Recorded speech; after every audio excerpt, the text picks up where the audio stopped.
ओम नमो भगवते वासुदेवाय। श्रीमद् भागवत महापुराण दसम स्कंध पंचदश अध्याय श्लोक 1 से 18 का हिंदी अनुवाद। धेनुकासुर का उद्धार और ग्वाल बालों को कलिया नाग से विष से बचाना। श्री सुखदेव जी कहते हैं, परीक्षित, अब बलराम और श्री कृष्ण ने पौगढ़ अवस्था में अर्थात छठे वर्ष में प्रवेश किया। तब उन्हें गौएं चराने की स्वीकृति मिल गई। वे अपने सखा ग्वाल वालों के साथ गौएं चराते हुए वृंदावन में जाते और अपने चरणों से वृंदावन को अत्यंत पावन करते। यह वन गौओं एक लिए हरी घास से युक्त एवं रंग बिरंगे पुष्पों की खान हो रहा था। आगे आगे गौएं पीछे पीछे बांसुरी बजाते हुए श्याम सुंदर, तदंतर बलराम और फिर श्री कृष्ण के यश गान करते हुए ग्वाल बाल इस प्रकार विहार करने के लिए उन्होंने उस वन में प्रवेश किया। उस वन में कहीं तो भौरे बड़ी मधुर गुंजार कर रहे थे, तो कहीं झुंड के झुंड हिरन चौकड़ी भर रहे थे और कहीं सुंदर सुंदर पक्षी चहक रहे थे। बड़े ही सुंदर सुंदर सरोवर थे, जिनका जल महात्माओं के हृदय के समान स्वच्छ और निर्मल था। उनमें खिले हुए कमल के सौरभ से सुवासित होकर शीतल मंद सुगंध वायु उस वन की सेवा कर रही थी। इतना मनोहर था कि वह बन की उसे देखकर भगवान के मन में उसमें विहार करने का संकल्प किया। पुरुषोत्तम भगवान ने देखा कि बड़े बड़े वृक्ष फल और फूलों के भार से झुककर अपनी डालियां और नूतन कपोलों की लालिमा से उनके चरणों को स्पर्श कर रहे हैं। तब उन्होंने बड़े आनंद से कुछ मुस्कुराते हुए ही अपने बड़े भाई बलराम से कहा। भगवान ने कहा, देव शिरोमणे, यूँ तो बड़े बड़े देवता अपने चरण कमलों की पूजा करते हैं, आपके चरण कमलों की पूजा करते हैं, परंतु देखिए, ये वृक्ष तो अपनी डालियों के सुंदर पुष्प और फलों की सामग्री लेकर आपके चरण कमलों में झुक रहे हैं, नमस्कार कर रहे हैं। क्यों न हो, इन्होंने ऐसी सौभाग्य के लिए अपना दर्शन और श्रवण करने वालों के अज्ञान का नाश करने के लिए ही तो वृंदावन धाम की वृक्ष योनि ग्रहण की है। इनका जीवन धन्य है। आदि पुरुष, यद्यपि आप इस वृंदावन में हैं, अपने ऐश्वर्य रूप को छिपाकर बालकों की सी लीला कर रहे हैं, फिर भी आपके श्रेष्ठ भक्त मुनिगण और इष्ट देव को पहचान कर यहाँ भी प्रायः भौरों के रूप में आपके भुवन पावन यश का निरंतर गान करते हुए आपके भजन ही में लगे रहते हैं। वे एक क्षण के लिए भी आपको छोड़ना नहीं चाहते। भाई जी, वास्तव में आप ही स्तुति के योग्य हैं। देखिए, आपको अपने घर में आया देखिए मोर आपके दर्शनों से आनंदित होकर नाच रहे हैं। हिरनिया मृगनैनी गोपियों के समान अपनी प्रेम भरी तिरछी चितवन से आपके प्रति प्रेम प्रकट कर रही हैं, आपको प्रसन्न कर रही हैं। ये कोयलें अपनी मधुर कुहू कुहू ध्वनि से आपका कितना सुंदर स्वागत कर रही हैं। ये वे बनवासी होने पर भी धन्य है, क्योंकि सत्पुरुषों का स्वभाव ही ऐसा होता है कि वे घर आए अतिथि को अपनी प्रिय से प्रिय वस्तु भेंट कर देते हैं। आज यहाँ की भूमियाँ अपनी हरी हरी घास के साथ आपके चरणों का स्पर्श करके धन्य हो रही है। यहाँ की लताएं, वृक्ष, झाड़ियाँ आपकी उंगलियों का स्पर्श पाकर अपना अहोभाग्य मान रही हैं। आपकी दया भरी चितवन की नदी, पर्वत, पशु पक्षी सब कृतार्थ हो रहे हैं और ब्रज की गोपियाँ आपके वक्ष स्थल को स्पर्श करके आप जिसके लिए स्वयं लक्ष्मी भी ललायित रहती हैं, धन्य धन्य हो रही हैं। श्लोक 9 से 22। श्री सुखदेव जी कहते हैं, परीक्षित, इस प्रकार परम सुंदर वृंदावन को देखकर भगवान श्री कृष्ण बहुत ही आनंदित हुए। वे अपने सखा ग्वाल वालों के साथ गोवर्धन की तराई में यमुना तट पर गौओं को चराते हुए अनेक प्रकार की लीलाएं करने लगे। एक ओर ग्वाल बाल श्री कृष्ण के चरित्र की मधुरतान छेड़ रहे थे, तो दूसरी ओर बलराम जी के साथ वनमाला पहने हुए श्री कृष्ण मतवाले भौलों की सुरीली गुनगुनाहट में अपना स्वर मिलाकर मधुर संगीत अलापने लगते थे। कभी कभी श्री कृष्ण गूंजते हुए राजहंसों के साथ स्वयं भी गूंजने लगते हैं और कभी नाचते हुए मोरों के साथ स्वयं भी ठुमक ठुमक कर नाचने लगते हैं और ऐसा नाचते हैं कि मयूर का उपहास पद बना देते हैं। कभी मेघ के समान गंभीर वाणी से दूर गए हुए पशुओं को उनका नाम ले बड़े प्रेम से पुकारते हैं।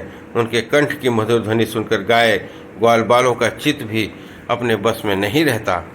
कभी चकोर, क्रौंच, चकवा, मारदुल और मोर आदि पक्षियों की भी बोली बोलते तो कभी बाघ सिंह आदि की गर्जना से डरे हुए जीवों के समान स्वयं भी भयभीत किसी लीला करते। जब बलराम जी खेलते खेलते थक कर किसी ग्वाल बाल की गोद के तकिए पर सर रख के लेट जाते, तब कृष्ण उनके पैर दबाने लगते, पंखा झलने लगते और इस प्रकार अपने बड़े भाई की थकावट दूर करते। जब ग्वाल बाल नाचते लगते, तब ताल ठोक ठोक कर एक दूसरे से कुश्ती लड़ने लगते। तब श्याम और राम दोनों भाई हाथ से हाथ डालकर खड़े हो जाते और हंस हंस कर वाह वाह करते। कभी कभी स्वयं श्री कृष्ण भी ग्वाल बालों के साथ कुश्ती लड़ते लड़ते थक जाते और किसी सुंदर वृक्ष के नीचे कोमल पल्लों की सेज पर किसी ग्वाल बाल की गोद में सर रख के लेट जाते। परीक्षित, उस समय कोई कोई पुण्य के मूर्तिमान स्वरूप ग्वाल बाल महात्मा श्री कृष्ण के चरण दबाने लगते और दूसरे निष्पाप बालक उन्हें बड़े बड़े पत्तों और उंगलियों के से पंखा झलने लगते। किसी किसी के हृदय में प्रेम की धारा उमड़ जाती तो वह धीरे धीरे उदय शिरोमणि परम मनस्वी श्री कृष्ण की लीलाओं के अनुरूप उनके मन को प्रिय लगने वाले मनोहर गीत गाने लगता। भगवान के इस प्रकार अपनी योग माया से अपने ऐश्वर्यमय स्वरूप को छिपा रखा था। वे ऐसी लीला करते जो ठीक ठाक गोप बालकों की सी मालूम पड़ती। स्वयं भगवती लक्ष्मी जिनके चरण कमलों की सेवा संलग्न रहती, वे ही भगवान इन ग्रामीण बालकों के साथ बड़े प्रेम से ग्रामीण खेल खेला करते थे। परीक्षित, ऐसा होने पर भी कभी कभी उन्हें ऐश्वर्यमयी लीलाएं भी प्रकट हो जाया करती। बलराम जी और कृष्ण के सखाओं में एक प्रधान गोप बालक थे सुदामा। इस प्रकार उन्होंने तथा सुबल और स्तोक कृष्ण वाली ग्वाल बालों ने कृष्ण और राम के बड़े प्रेम के साथ कहा, हम लोगों को सर्वदा सुख पहुँचाने वाले बलराम जी, आपके बाहुबल की तो कोई था नहीं है। हमारे मनमोहन श्री कृष्ण दुष्टों को नष्ट कर डालना तो तुम्हारा ही स्वभाव ही है। यहाँ से थोड़ी ही दूर पर एक बड़ा भारी वन है, बस उसमें पात ताड़ के वृक्ष भरे पड़े हैं।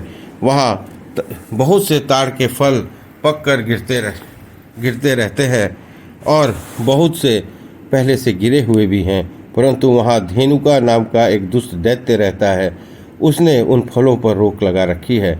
श्लोक 23 से 37। बलराम जी और भैया श्री कृष्ण, वह दैत्य गधे के रूप में रहता है और स्वयं तो बड़ा बलवान ही है। उसके साथी और भी बहुत से हैं, उसी के समान बलवान दैत्य उसी रूप में रहते हैं। मेरे शत्रुघाती भैया उस दैत्य से अब तक न जाने कितने ही मनुष्य खा डाले हैं। यही कारण है उसके डर से मारे उसका सेवन नहीं करते। पशु पक्षी भी उस जंगल में नहीं जाते। उसके फल हैं तो बड़े सुगंधित, परंतु हमने कभी नहीं खाए हैं। देखो ना, चारों ओर उन्हीं की मंद मंद सुगंध फैल रही है। तनिक सा ध्यान देने से इनका रस मिलने लगता है। श्री कृष्ण, उनकी सुगंध से हमारा मन मोहित हो गया है और उन्हें पाने के लिए मचल रहा है। तुम हमें तो फल अवश्य खिलाओ दाऊ दादा, हमें उन फलों की बड़ी उत्कृष्ट अभिलाषा है। आपको रुचि हो तो वहाँ अवश्य चलिए। मेरे सखा ग्वाल बालों की यह बात सुनकर भगवान श्री कृष्ण और बलराम जी दोनों हंसे। फिर उन्हें प्रसन्न करने के लिए उनके साथ तालावन में चल पड़े।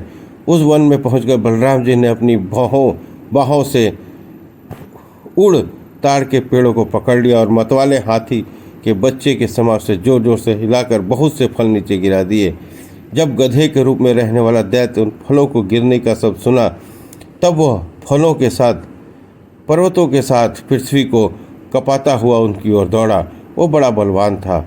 उसने बड़े बेग से बलराम जी के सामने आकर अपने पिछले पैर से उनकी छाती पर दुलत्ती मारी और इसके बाद वह दुष्ट बड़े जोर से रेंकता हुआ वहाँ से हट गया।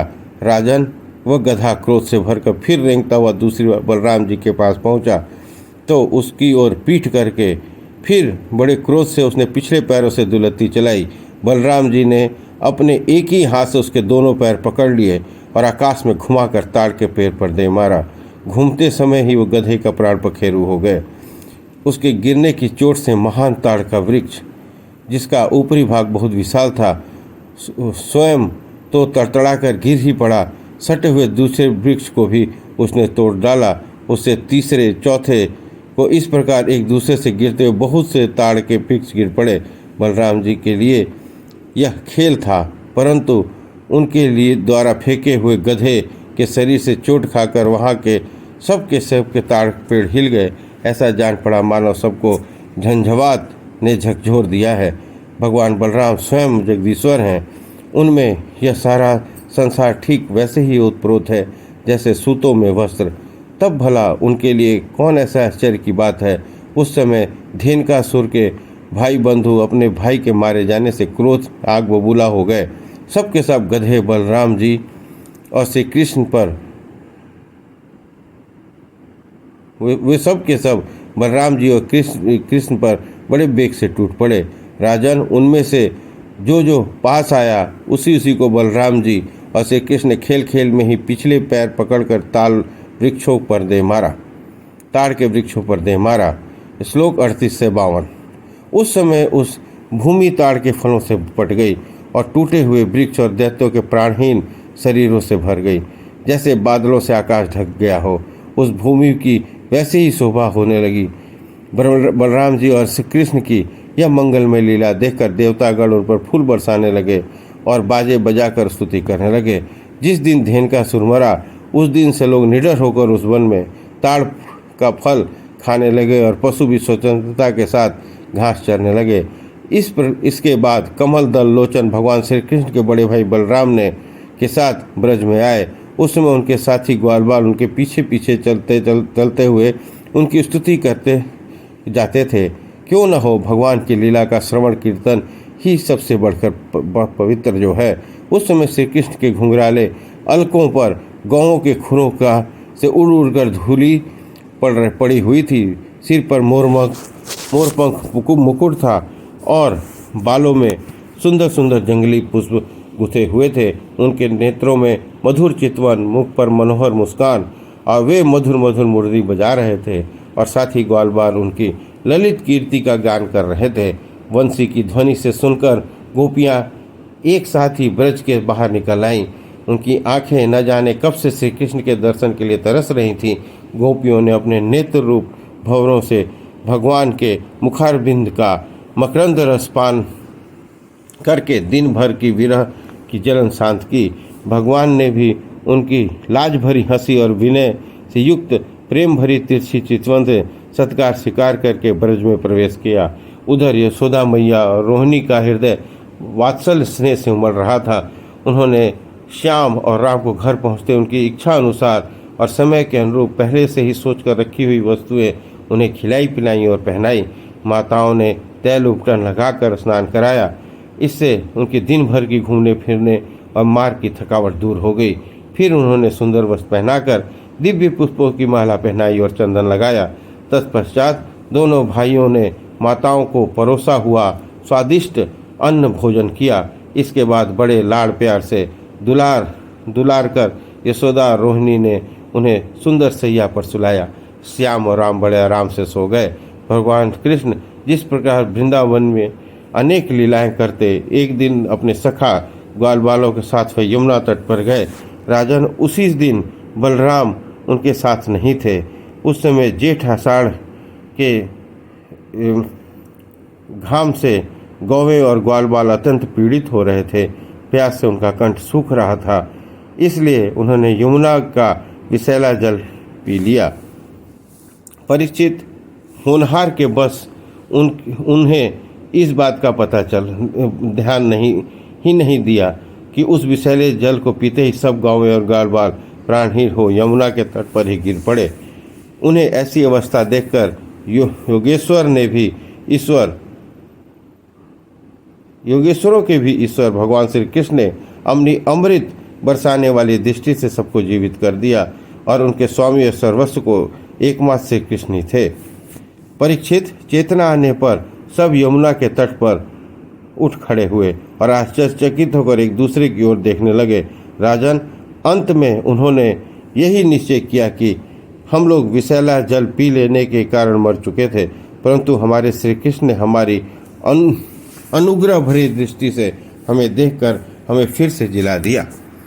इस प्रकार श्रीमद् भागवत महापुराण 10वां स्कंद 15वां अध्याय संपन्न हुआ।